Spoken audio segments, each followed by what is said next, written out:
Joe knows taxes. Joe knows the market.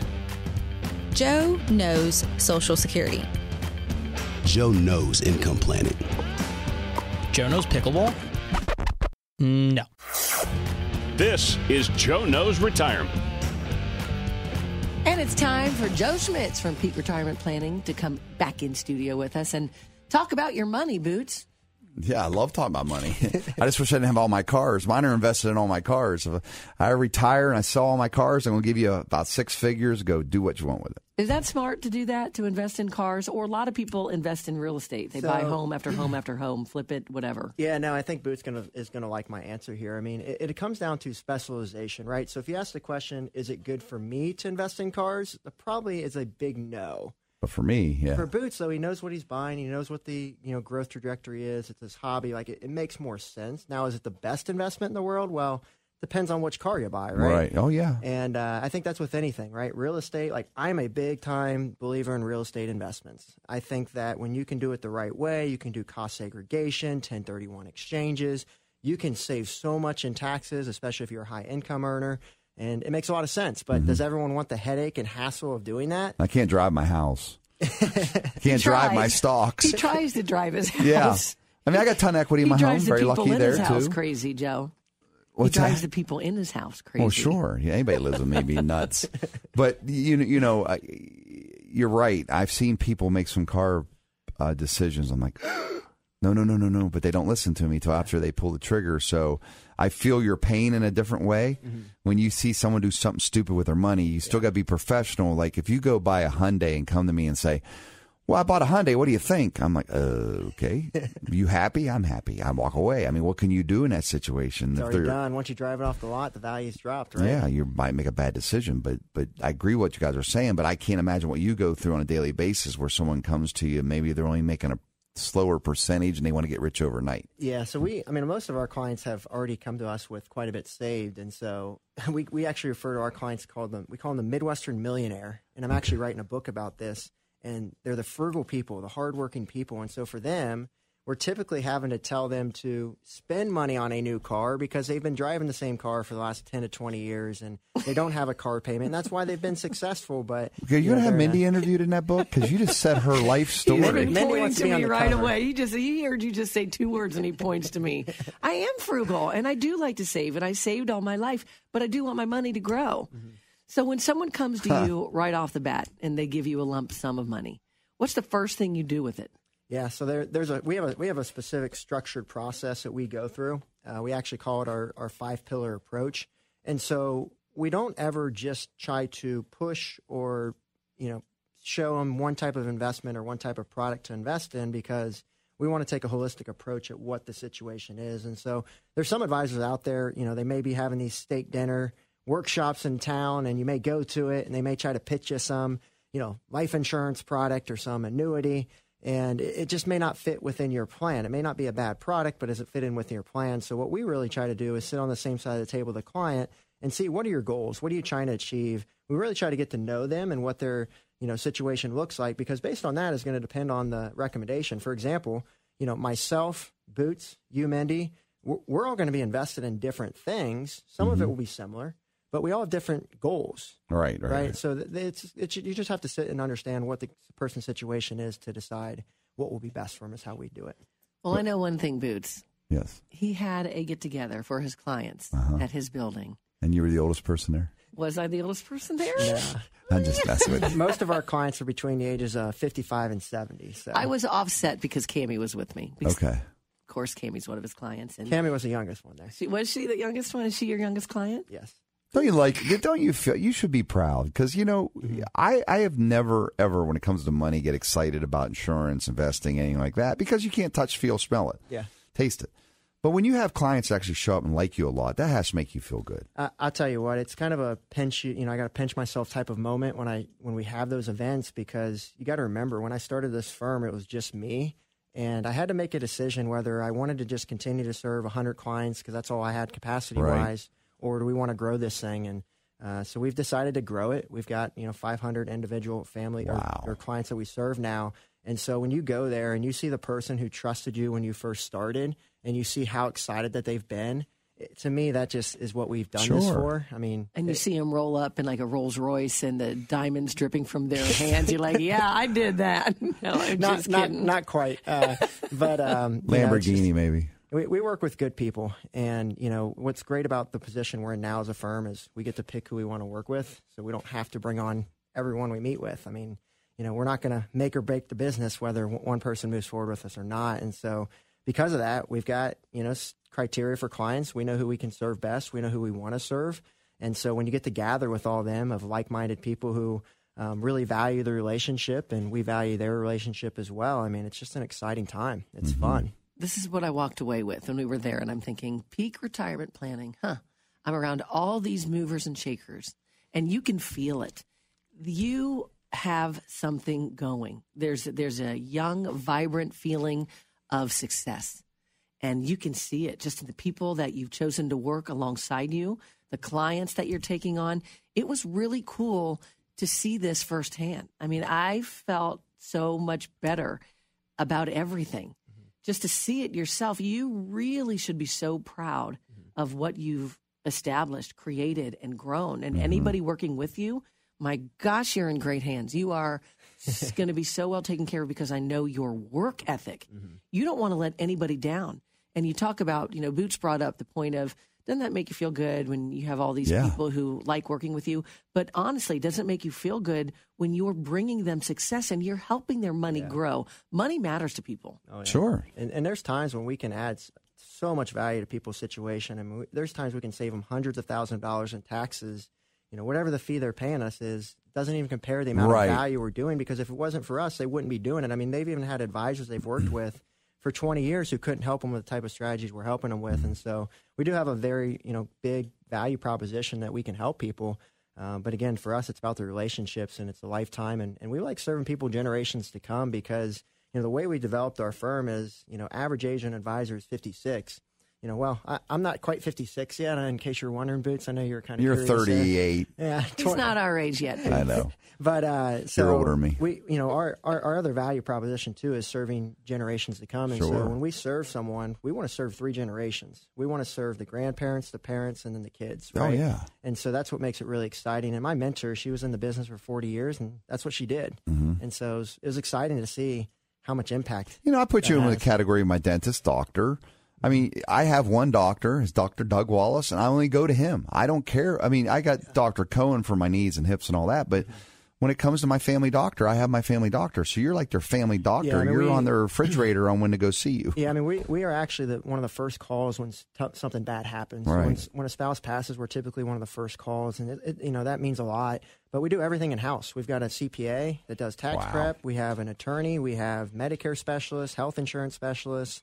We can do life insurance. We can do all of the planning that's needed in one place, and so it just makes it easy for them. Cool. All right, we got to go to break. The music's playing. I'll say one thing. I met his mentor, and she told me straight up, he's going to be more successful than I could have even thought about. That's awesome. Because he cares. Knows. Well, because he's who he is. We need to talk about the current economy, about the market, about the jobless numbers, all that. We need to, and you're going to just help us walk it through it, what those numbers mean to us, everyday average Americans. All right, Raw, Mindy and Boots, brought to you by the undefeated American-made Tattletale Alarm System from the one and only Heartland Bank Studios on News Radio 610 WTVN. Nice September morn. I love that song. Neil Diamond's awesome. Don't like him as much as Barry Manilow, but I love Neil Diamond. Oh, boy. So we got to talk about the market. Took a little hit again. The jobless report came out. It isn't quite what they exaggerated. What they wanted. And the Dow took another hit. So talk to us. What's going on here? All right. I've got some research for everyone here. So we'll of course he does. We'll go through the list. But, at the end of the day, I think we can feel okay with where we're at. And I've got some considerations why. But, a lot of the market volatility has come from a lot of the larger, AI-focused tech companies is what we would call them. Mm-hmm. And, but real estate, consumer staples has done just fine. And so if you have a diversified portfolio, and you've probably heard that before, of not putting all your eggs in one basket, right? So we can't let the headline of tech, just say, oh, market's bad. Well, actually, when you look at it all in a whole, it may not be as bad. And, obviously inflation has dropped below 3% as of lately. And a lot of people think of inflation as that's going to impact the market, of what the market's going to do. But what we're actually seeing more lately is that the labor market and unemployment data is more so what's shifting the market. And, when you look at the labor market, it's been in the news quite frequently lately. But actually this past week, it actually dropped. So, not dropped a ton, but there is 142,000 more jobs added is what I saw. Okay. So that's the good news there. And then, just understand, where we're at year to date. So the S&P 500's still up around 15%. Dow's still up about 9%. And so even though, lately the NASDAQ, dropped, the Dow dropped about 3%, S&P dropped about 5%. But year to date, they're still up 15 and 9. Let me ask you a dumb question right there. Go for when it. you say they drop, not all stocks drop. Like, let's just say the word McDonald's because it's one of the big arches. If it's at, say, something $50 a stock per stock, and it drops, when you say it drops 3% or whatever, is that every stock or just some stocks? Yeah, so great question. So McDonald's could be as a stock in general. So let's say the share price is $100, it dropped $3, now it's worth $97. But when we talk about like the S&P 500, well, that's the top 500 companies in the U.S. The Dow's top 30 companies. Okay. And so didn't know that. That would be across the board. So maybe McDonald's is down 3, but maybe, Burger King's up 10%, versus. Yeah, because it's not across the board. No, well, that's where your expertise comes in because you say, I've been watching this one right here and it hasn't dropped in over 3 years. Correct. So it can drop in 5 minutes, right? Correct. I mean, it can drop any second of the day. And so what we do with our clients is, we really try to make sure we're not just throwing darts when we pick investments. Okay. We don't just say, oh, that looks like a good one. Oh, look on the news. Amazon's going up. Let's buy it. No, we want to see what does the data actually show. Can you legally say it right now? What's the best one? You can't say that. No, because it changes every second, as Mindy says. Wow. And so what we do is we try to look at data, and we do this every day to make sure we're making the right decisions, and we try to take emotions out of it. That's one of the issues with investors is, the investors who are DIY, they do it on their own, they underperform the market by about half. And the reason why is because they let their emotions get the best of them. What do you mean? Oh, I like that company, so I'm going to invest in it. Well, I don't care if you like it. Is it good? Because you went shopping there and you had a good experience. Yeah. Something like yeah. But you I- got to see what do the financials show? What are the balance sheets? What's the profit margins, right? You have to see all these different things that play a part into a successful business. Okay. And so that's what we do for our clients that they don't have to worry about. And then our goal is to try to do better than what we could do, someone could do on their own and have it more diversified, which means we take on less risk and have it more suitable for them. Are most of your clients more conservative? I don't mean politically, but conservative, I don't want you to take a lot of risks. Or will you have some out there and say, you know what, take a risk on this? Most of our clients are conservative, so we kind of say it on a scale of 0 to 100. But remember, we work with folks who are in or near retirement. And again, we call them that Midwestern millionaire. So they've earned all this money all their life. They've been aggressive all their life. They're now like saying, all right, we're getting closer to needing this money. Let's just take it easy. And so we kind of think of it on a scale of 0 to 100, where do you sit? Maybe a 0 is a conservative investment where right now you can get a guaranteed 5 or 6% on this type of vehicle. But on 100, that's everything's in the stock market where it can go up 300% since 2008 is what we've seen, or it could go down 50% and like 2008 happened. So, there's going to be a lot more ups and downs there. And so with our clients, most of them are sitting right about the middle. So they got about half conservative, half in the market, and then based on their goals is based on if they go more or less from there. How come politically speaking, you've got this November election coming up, and it really seems to make a difference with the market, with the jobless rates, with everything right now? Why? Why does it matter so much right now? Yeah. Well, I mean, and why does it change? It always seems it's an election year. Yeah, I mean, when you look at the market, there are going to be a lot of people that can argue that there isn't really too much ups and downs during the election year and after, because no matter who's in office, because it takes a while to get the policies implemented. Screw it up. Yeah, screwed up or get better, huh? Yeah. And so, we always try to tell people, don't make emotional decisions at this time. Some people are saying, well, I'm going to wait. I'm going to put everything in cash until the election. Well, what if the market goes up 10% in that time? You missed out on a lot. You got $1 million. That's $100,000 you lost out on. So, we're not telling everyone to go all into the market. We're telling people to go goals based. If you're not going to need that money for at least 3, 5, 10 years, it's okay to have that in the market. If you're going to need that money in the short term, well, we're probably going to need to protect it. And, regardless of the elections coming up or not, it is really how we want to look at it. If interest rates go down, won't the stocks go up? Yeah, so that's typically how it is, and also when interest rates go down, bonds go up, so there could be attraction in that type of vehicle as well. Those rates are stupid right now. Yeah, so they're coming down. Well, they've been that way. Yeah, they're coming down, and we've been talking it's an about election them year. coming down. And again, if you save money, now could be a good time to lock in those interest rates. You want high in interest rates as a saver. There's vehicles out there we can lock in a 5 or 6% rate of return right now. How is that possible? Why can't the feds make you take an interest rate less if it goes down? How can you lock it in? Because won't the people you're locking in with lose money? So, for example, if you do like a CD at the bank or go with an insurance company, they're buying basically government bonds. Let's call it a 10-year government bond, right? And so they're locking it in to ensure that you don't lose that interest rate. Joe just understands it all, and he wants to make everybody rich. That's it. Peak retirement planning. I'm telling you. I want to live off the government. That is the way to go. Peak retirement planning. I got a funny story here for you here real quick. We got it. Can we do it at the end of I'll say it when they come back. We got Rivia, though. So You're going to be with us for the rest of this show, right? Yeah. Oh, man. Right? We got it covered. Yeah, Are you going to do Rivia? It's all about September morning. Things about September. Okay. Easy things. It's not songs that we've never heard. There might be one. All right. You'll see. But call us up at 614-821-9886. 614-821-9886. We need Rivia, folks. We've got our reigning champion. All right, what was her name? Barbara, wasn't it? Yeah, I think so. Yep. Yep, she won. We Hannah's got Barbara. in the house. But we need someone to go up against her, Boots. Raw with Mindy and Boots. Call the magic number 614-821-9886. 614-821-9886. This is Raw, Mindy and Boots. Always protected by the undefeated American-made Tattletale alarm system on News Radio 610 WTVN. All right, It's Joe. September. To remember. I thought there were more songs that had September in it. I can't wait till Buckeyes play a real team. You know, I don't like these games like this either. It's hard to get excited and get for Ohio State. I felt bad for the guys at Western Michigan. We're just getting pounded. But does that make you feel good as a player? I don't know. No. I mean, at least Michigan played Texas. Joe was They all-state in lost. basketball. When you played a scrub team, No, it's no fun. it's just no not fun. And then look at Doesn't Notre feel Dame. right. What about Notre Dame And losing? then you don't want a false sense of security and be like, oh, yeah, we're great. We're really Yeah. good. Then you play a good It's team. like, And I know they have to No. do it. I know you had to But play do team. you have to do it? Well, we used to play like small schools in football, Leading and I up to? hated it. The kid over taught me was half my size. But now the way the playoffs are, there's more teams getting in. I don't know if you necessarily have to play cupcakes to begin the season anymore. I think it's a warm-up games, but I think it's I think the top 12 teams from last year should be the schedule next year.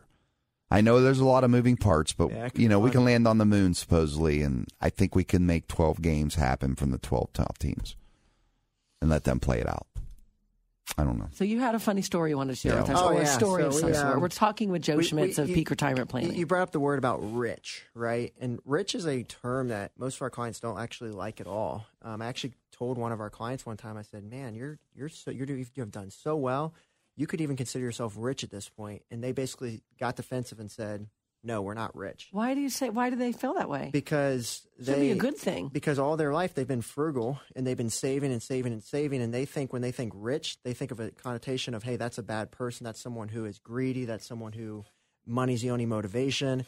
And so I had to change the word to you're wealthy, because if you have over $1 million, you're in the top 10% in the entire country. That's considered rich or wealthy, however you want to say it. But you know, it's people don't like the term rich, which I understand. I suppose. God, I wish I was rich. I'm good with it. Sell those cars, you'll be rich. I could. If I liquidate everything, my goal in life is liquidate everything, get a camper, and move in the woods where I have a flip phone, 3 channels, and if you want to find me, you better get the address. Done. Simplicity. Yes. Okay, question for you. Let's say someone signs on with you. They want to go to Peak Retirement Planning. They're like, Joe, I'm going to invest my money with you. I'm going to watch it grow, and I'm really excited for this. How often do you meet with them so they can check on their money and see what you're doing? Mm-hmm. Yeah, so we meet with our clients at least once a year where we do a deep dive into their plan. And then when we first onboard them, typically that's going to take at least 3 to 5 meetings to get everything structured in the way we do our planning, have them meet with the attorney, the CPA, have them get everything structured. And then we also do quarterly touch points with all of our clients to make sure we don't miss anything. We're very proactive. You know, our last thing we'd want is our clients to call us and say, why aren't we doing this? So we want to try to get ahead of everything. So we do that by reaching out quarterly, and we don't just call them and say, how are you doing? I mean, that's part of it, but it's, hey, here's an idea or strategy based on tax rule changes or based on what we're seeing in the markets or based on interest rates that we want to implement within the plan. So, communication is huge. That's the number one reason why people leave their financial planner And so we ensure that never happens. If somebody calls your office, most of the time they are able to speak directly to you. Yeah, we always get back to clients whenever they call. I mean, we track how many calls go to voicemail, and typically it's 2 to 3%. That's awesome. During the week, and we always get back to our clients within 24 hours with the answer. So sometimes they call us, we can't get them the answer because we have to do research and look at their accounts and make sure that we're giving them the right answer. Sure. But we always get back in 24 hours. I mean, we even have a specific email just for clients, so that it goes directly to the person on our team who specializes in that to ensure we can get the quickest answer. So, what if someone's listening and they think, I don't have enough money to invest? Mm-hmm. Yeah, I mean, it's. Can you invest anything? Yeah, we've got specific minimums that we work with at our firm, but we're never going to. If someone ever is looking for help, we'll always try to give them guidance. So anyone can reach out to us to talk, and whether if we can help them, then we can explore further. If not, we can point them in the right direction. But first thing is to start is it's never too late. You can always get started with something. But if you don't have anything saved at this point, you're getting close to that retirement time. Well, you unfortunately may have to just consider either working longer, trying to save more, or living on less. Those are really going to be your options at that point. Main thing is, how do they get a hold of you? Yeah, so if they go to our website, peakretirementplanning.com, they can schedule a call with us. There's also a place that they can request copy of my book, and there's some other helpful resources, but they can schedule a 15-minute call. Yeah, we don't charge for it, and make sure they can get what they need there. All right. He's written a couple books, but I hate taxes. You've book writer, so if I write a book, you two got to write it because I use crayons. we know. Okay. Treat your family like friends. And your friends like family. And that other show's coming up next? What Matters with Mindy and Michaela. We're giving away theater tickets. Theater. There you go. This has been Rob, Mindy and Boots. We'll be back next Sunday, if God willing. And we are always protected by the undefeated American-made portable alarm system. It's never been beat. Tattletale.com from the Heartland Bank Studios on News Radio 610 WTVN.